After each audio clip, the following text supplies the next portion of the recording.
the emotional world of the person who is the family member, the loved one of the person in an addiction is just as sick emotionally as the person who's an addict. Wow. Yeah.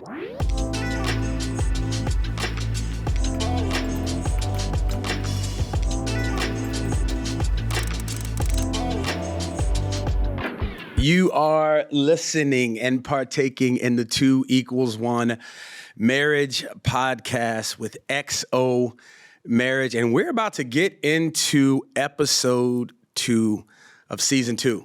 Episode 1, we talked about rules of engagement and this whole kind of overall arching thought of how to have a good fight. And episode 2, I believe this is probably one of the most important subjects that we're going to jump into. We're going to talk about ruling not our emotions, because you can't rule somebody else's emotions, ruling my emotions. And I think, man, we've had, Irene, let me take responsibility.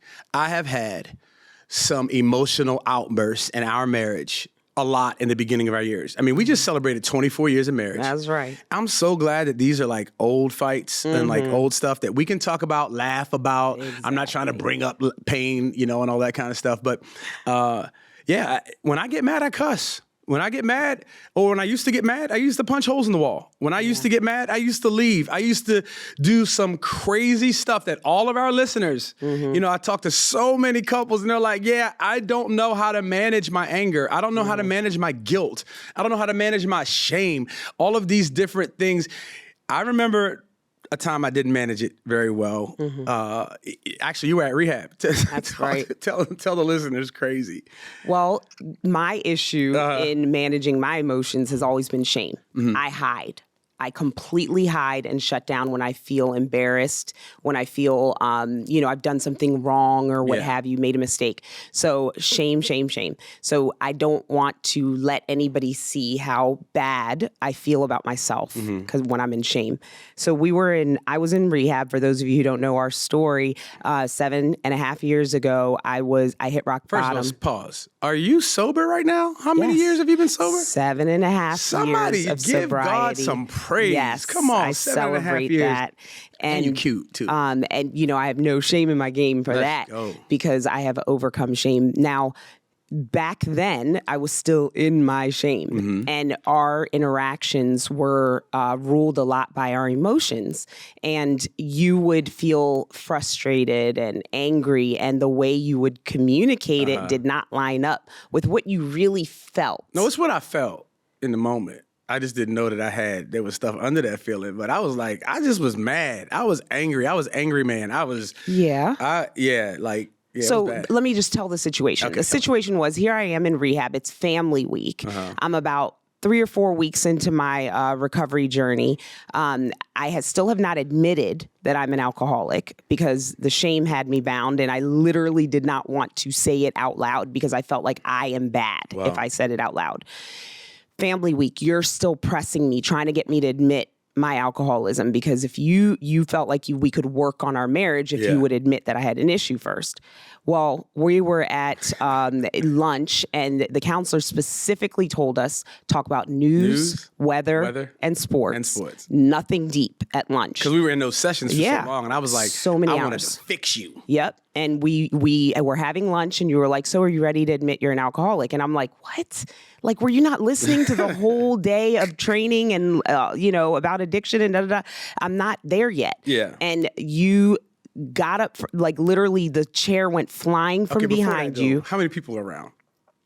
It's probably about 100 people in the room at lunch in the cafeteria. Your chair goes flying. You're so big and robust about it. And you basically... Robust is like Italian dressing.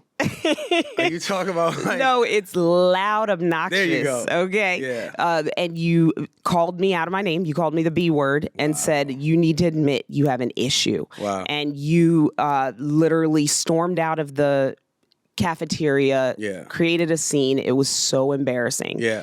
And that was an ugly fight. It was pretty bad, and I remember it because it was Taco Tuesday, and I was overweight at the time. And let me tell y'all how mad I was. I was so mad that I sacrificed Taco Tuesday. Oh. Like Taco Tuesday, and they had some shrimps. You're not even supposed to say shrimps because plural Shrimp is just still shrimp, no S. But they had some shrimps.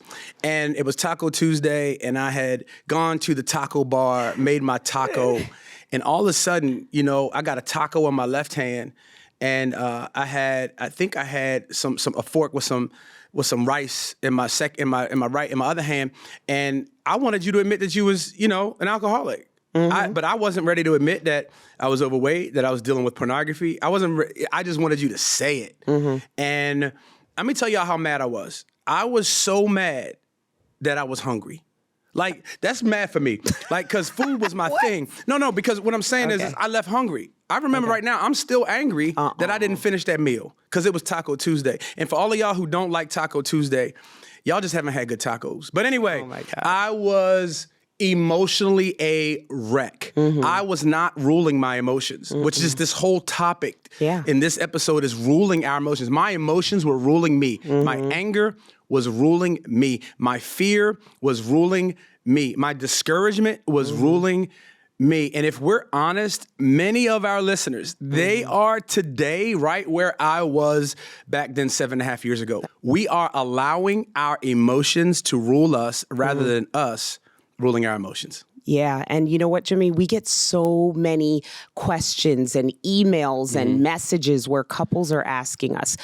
We relate so much with you and Jimmy. Like, we are in addiction. Like, my spouse is actively in addiction, or my spouse has overcome an addiction, and people get stuck in these different phases of managing their emotions and what they feel about it. Yeah. And we like to encourage people that, remember, you can only rule your own emotions. So take responsibility for that. Like, care for yourself, get yourself in counseling, get yourself in support groups, right? So these couples that reach out to us, they are wondering, how do I deal with the other person, right? How do I deal with the other person who's in the addiction? Well, my thought is, and you and I's thought when we learned this in rehab and counseling and family week, was that it's not just focus on the person in the addiction. Correct. We put all our time and energy in the person who is the addict. How about if we reframe this whole idea that it's about them and realize it's really about us, that we are just as sick as the person in the addiction emotionally. Wow. The emotional world of the person who is the family member, the loved one of the person in an addiction is just as sick emotionally as the person who's an addict. Wow. Yeah, that's real. So hold on.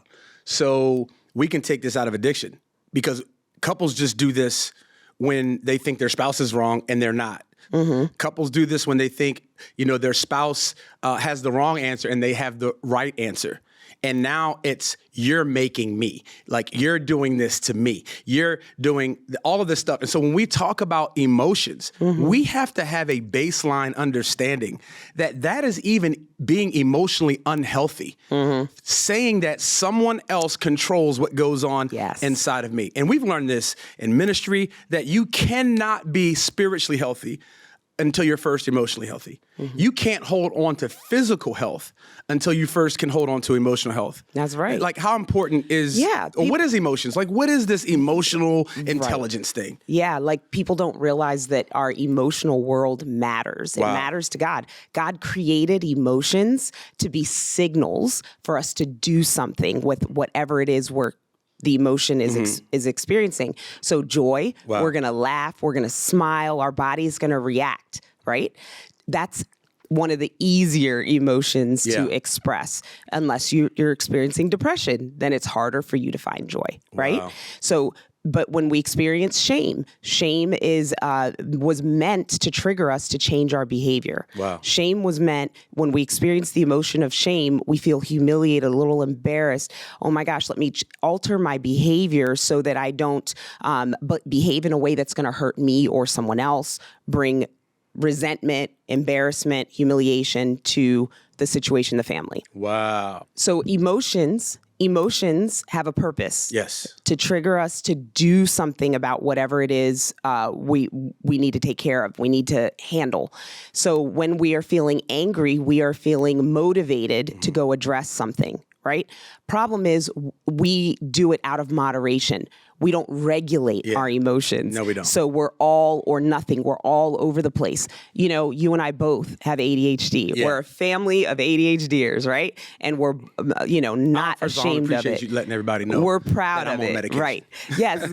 God created our brains this way. Yeah. So impulse control when we're not medicated is a thing. Yeah. So we just that whole idea of I have an emotion. Do I even know what it is? Do I know how to explain it, speak about it? Do I know how to manage it in a way that it's not offending or violating other people?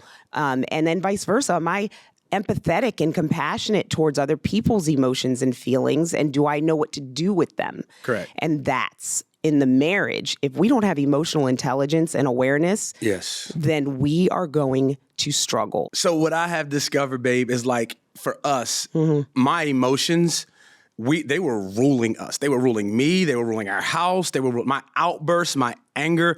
How important is it to manage or to even, what is emotional intelligence? You always use these words, EQI, all this stuff. Like, what is this stuff? So emotional intelligence is just your ability to simply be aware of your own emotions and manage them. Wow. And, speak about them in moderation and be able to be aware of other people's emotions, what they're experiencing, empathizing with them.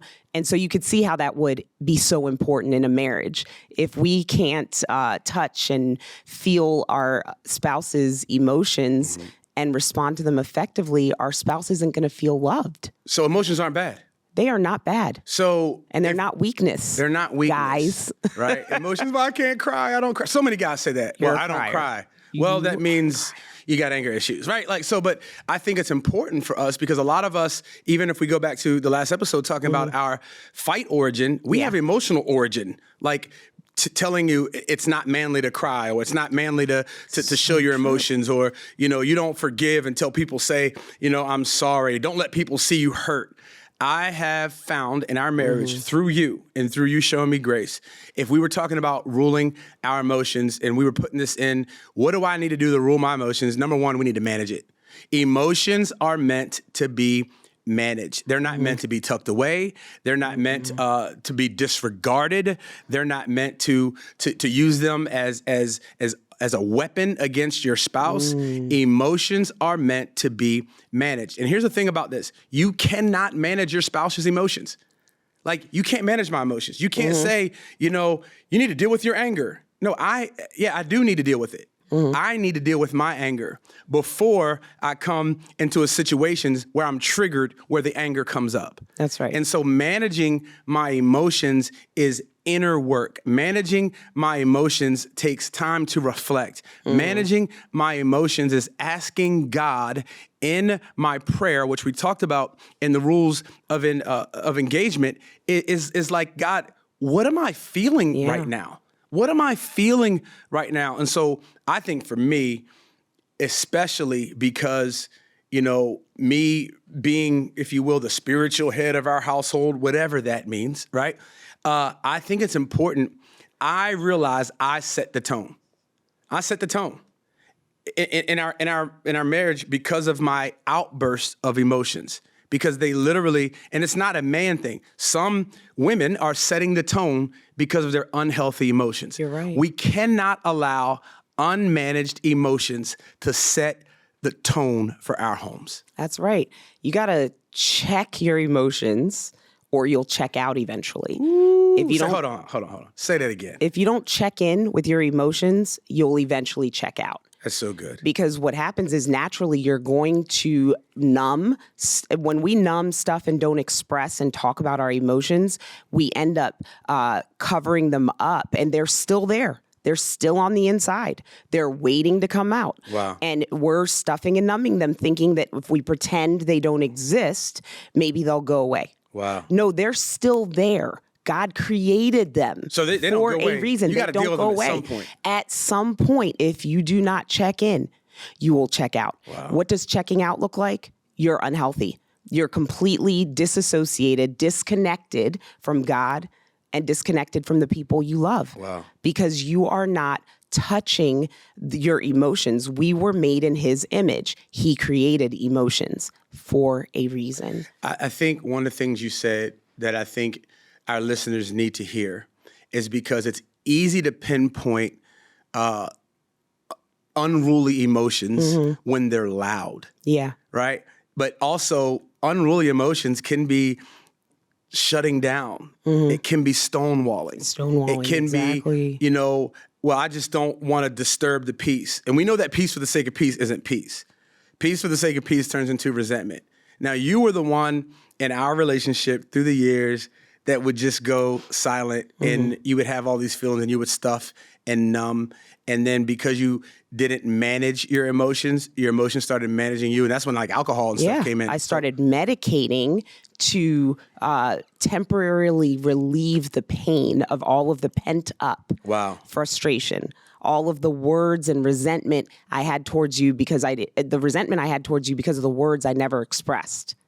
If I had just been able to express in a respectful way to you that I was feeling angry, that I was feeling frustrated, then perhaps I wouldn't have medicated the pain with alcohol because it felt like pain when it was like you're like a volcano. Eventually you will erupt. And you need to say that again. Everything that's inside of you that you have not dealt with and you haven't checked in with, whether it's your past, and for me, it was you're not allowed to have emotions, especially not anger. Only one person in the household was allowed to have emotions that were loud, and that was one of my parents. And so as in our relationship, what did that look like? My past showed up in my present, and I was stuffing and numbing because I didn't think I was allowed to say my emotions out loud. Then yours were big and robust. There you go, robust. And so we had two extremes of emotional like dysregulation. I was completely shut down and quiet and resentful, in pain because I wasn't letting anything out, and you were loud, the volcano erupting, less impulse control in terms of how you communicated. I think when we went to Hawaii years ago, the first time we went to the Big Island, and we went to a volcano, and it like had like some steam coming up, and you couldn't see. I don't know what it was. Steam, fire, smoke, whatever it was. It was because it's hot. Vapor, whatever it was. It's hot, right? It was hot. They said that although it hasn't erupted for years, it's still active. Yes. And I think when we stuff our emotions, when we take on this mentality that I'm just not gonna, stir the pot. I'm just gonna be quiet. I'm gonna stonewall. What we have is we think that our emotions are inactive. But like you said, I remember being in counseling, and y'all, I'm telling y'all, I'm a good looking man. Like, I understand that. I understand that it's a struggle for you to keep your hands off me. And I get all that. I understand when I walk into a room, you just want to embrace me in a physical, sexual manner. But one of the things I was really thinking about in counseling, I never thought I was wrong. And let me tell you why. Because you never told me. And we're in counseling, and I'm hearing all this stuff, and I'm like, how in the world are you talking about this in front of this? We're paying this lady $250 an hour of stuff you could have told me for free 5 years ago. Yeah. Right? Because you were active. Your emotions were active, and exploding wasn't loud, but they exploded. Yes. And it cost us. It cost our marriage. It cost us. And when people are listening right now, what they're thinking is, it's so easy to blame the person, right? Who's loud and yelling, and blame the person. And guess what? You're just as sick. You're just as sick. Come on. In the famous prophetic words of Rob Bass, he said, it takes two to make a thing go right. It takes two to make it out of sight. Yep. I want to rock right now. I'm Rob Bass, and I came to get down. Yeah, anyway, let's get back to the podcast. So, what I'm saying is this: we have to manage our emotions. Yeah. You know what the second thing is? If you want to rule your emotions and not let them rule you, you got to map it. Yeah. Map it. What do you mean by map it? What I'm saying is you have to trace it back to find out what's coming up for you and how the situation. Remember, the person may trigger you, but they're triggering you to go back and deal with some trauma. Yeah. And so what I have found in our marriage, and what I honestly right now, like even today, like this morning, like you said some things and I was like, she's actually caring for, our marriage. We were getting ready for the podcast and you were like, hey, today, let's be gentle with one another. Let's da-da-da.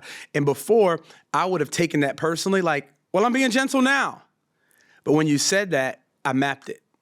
And I thought about the warfare and how hard it is when we go in these moments. And as I mapped it and I traced it back to why you were saying it, it allowed me to respond in a healthy, emotional way. I said, babe, you're right. Let's make sure that we're caring for one another, that we're being gentle to one another. And I think our couples that are listening, when we don't map emotions, right?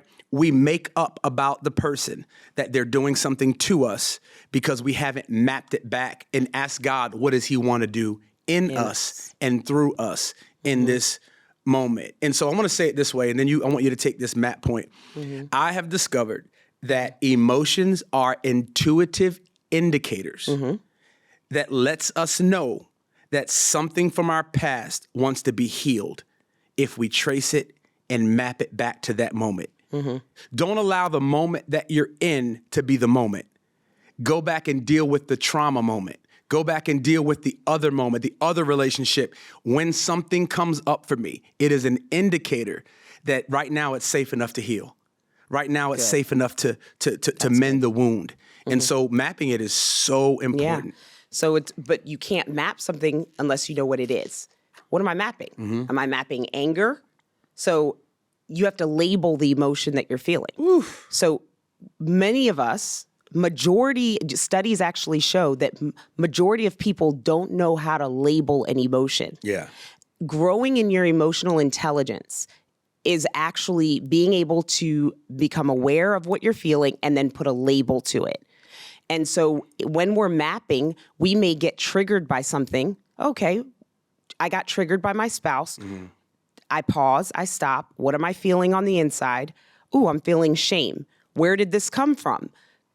I think back to maybe something I've experienced in the past. So now it's right here and I have a decision on how I'm going to move forward with it. And just being able to map where it came from so I can make a decision how I'm going to handle it in the present.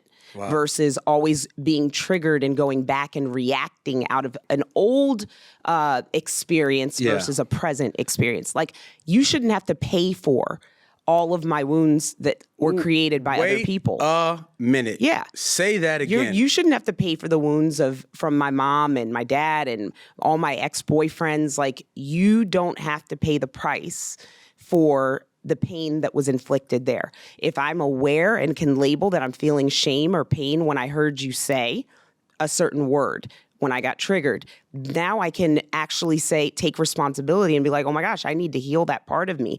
Because when Jimmy says, I made a mistake, he's not that teacher who called me dumb. Wow. Like, he is not. Wow. I don't but I felt shame. I felt stupid when I hear you say, we've had this, remember? When I tell you, like, you'll be saying, back in the drinking days when I was drinking, Irene, why are you drinking so much? You should know better. And all I heard was shaming words. Wow. Shame. I'm bad. I am bad. You're a pastor's wife. You're a leader. You're a mom. You should not be drinking so much to excess. And in my head, I was like, I am bad. I'm broken. I'm flawed beyond recognition when I heard you say those things. Because you weren't mapping it. I wasn't mapping it. And so I just kept drinking at it, which made the situation worse. I was pouring fuel on it. Wow. Right? On my addiction, on my emotions by adding alcohol to it. So what I love about this whole mapping it thing is when I began to realize that why I wouldn't admit I was an alcoholic, why I drank at my emotions before, was because I just didn't know how to deal with shame. Wow. So I have seen this play out in our marriage and definitely with one another individually, that when we trace it, God adds grace to it. Yep. When we trace it, God applies his grace to it. I love that because I remember in counseling having to go back and deal with my wounds and my mom. And here's what I wanted you to, even this morning, I have to fight not wanting to be controlled because I was controlled growing up. That's good self-awareness. And so being self-aware and ruling my emotions and not letting them rule me, even as simple as you trying to care for our marriage, I'm like, it's okay. She's caring for our marriage. She's not trying to be in control. In fact, that's allowing the Lord to be in control through my spouse because I'm mapping it. And let me tell you something, if you're listening, you will get good at mapping it.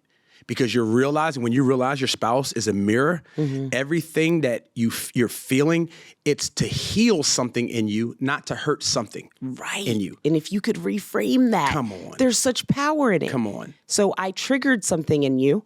Instead of your default being to go to the negative, which was the wound, you looked at it, you owned it, and you said, I'm aware of it. No, she's caring for... Enemy, you're not going to trick me and try to get me to believe that my wife is trying to be controlling. Yeah. Like, that's beautiful, Jimmy. That's a beautiful example of just what it's like to grow in your emotional intelligence and awareness and don't let your emotions rule you. That's great. So how we rule our emotions is we manage it, right? We map it. And the last thing we do is we make a decision about it. Let me tell you something about emotions, what I found. Emotions are amazing consultants. And terrible CEOs. Come on. They don't make decisions. No. They just make you feel a certain way. They just make it, but they don't make decisions. Yeah. People make decisions. That's right. Pain doesn't make decisions. People make decisions. Misery doesn't make decisions. People make decisions. It is time for us to take our healing in our own hands and make a decision. I'm going to pray about this. I'm going to get counseling about this. I'm going to talk about how my past is coming up. See, some people who are listening, they don't even know each other's past because their marriage hasn't been healed enough to even, or felt safe enough to say, I've got some history. And so there is if I can't define it, see, that's the thing about transparency and vulnerability. Transparency, it brings up what everyone can see. Vulnerability is what I let someone know. Yep. It gives definition to what they already see.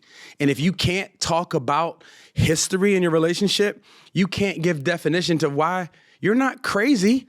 You're just still hurt, right? You tripping. She ain't tripping. She's got trauma. Yeah. And when we make decisions, when we manage it, when we map it, we can make a decision. The decision is I'm going to be present even though the pain is from the past. Yeah. I'm going to be present. I'm going to show up. I'm going to show up right now.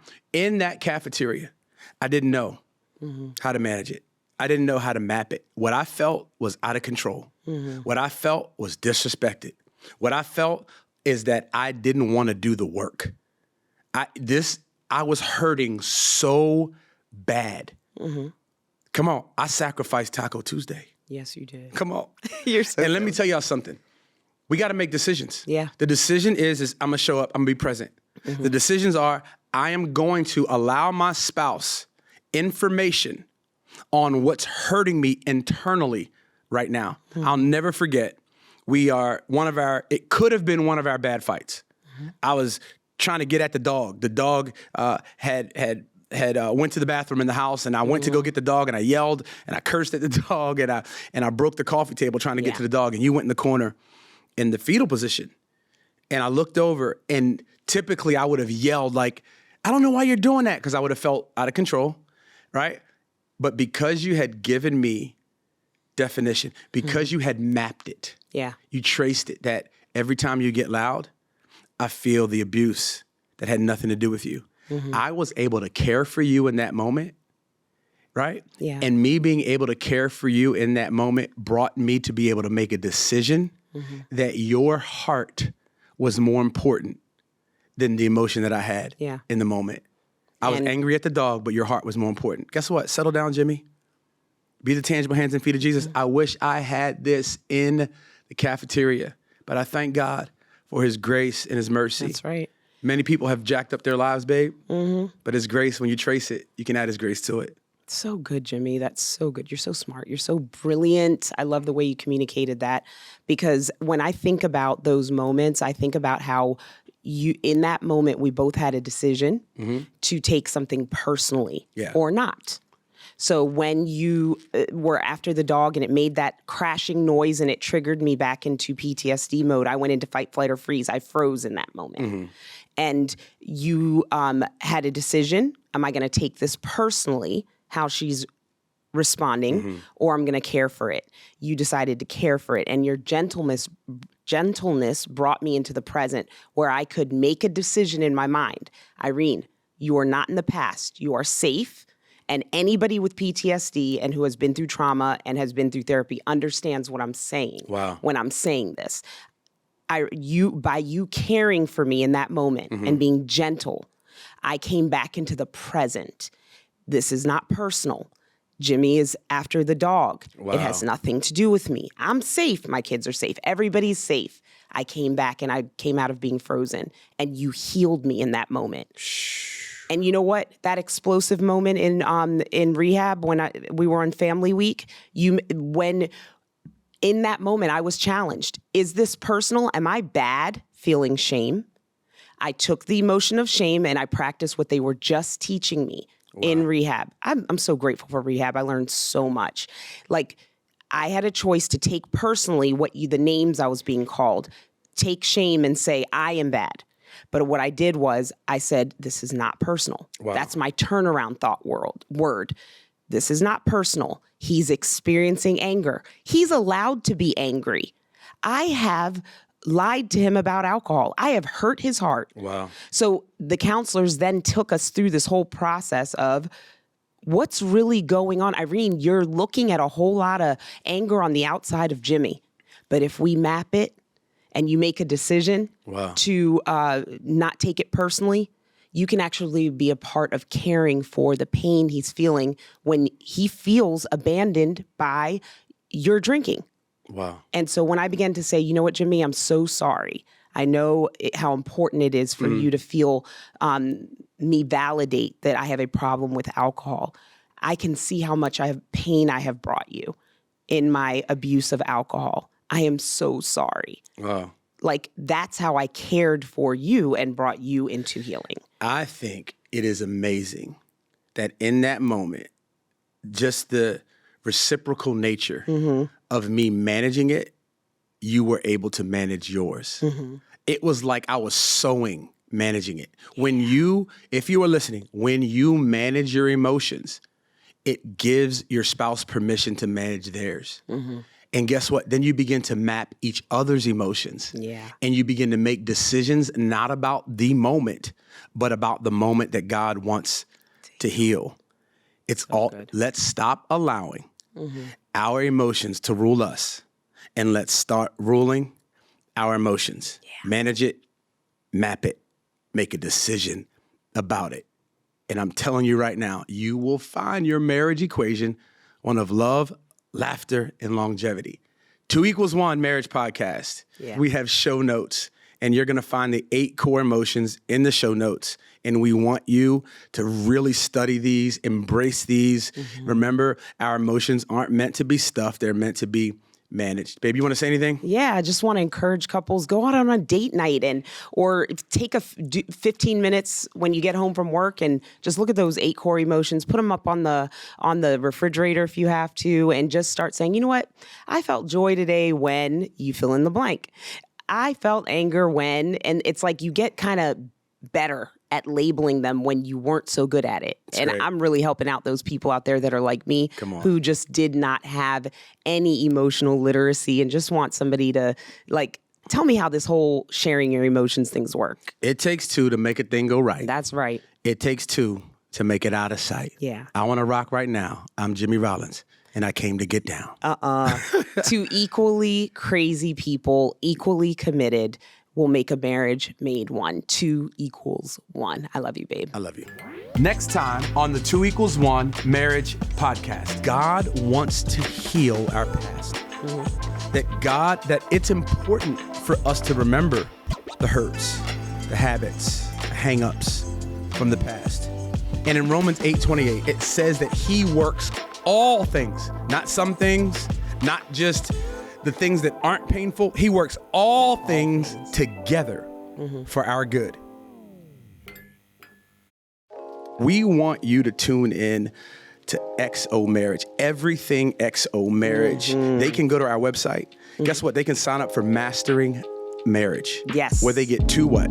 2 coaching calls a month. Wow. An hour. You can sit down with your spouse and literally dive into just tools and get coached by Dave and Ashley Willis and Lynette and Sean Reed, and you and I do it as well. And we're all kinds of marriage educators who are going to help enhance your marriage, and just the tools that we hear about when we're listening to a message. You know, at a conference, somebody speaks, we're listening to a podcast, but to actually get live on a Zoom and practice and hear just it broken down into smaller incremental pieces that we can digest. You can go to www.xomarriage.com to sign up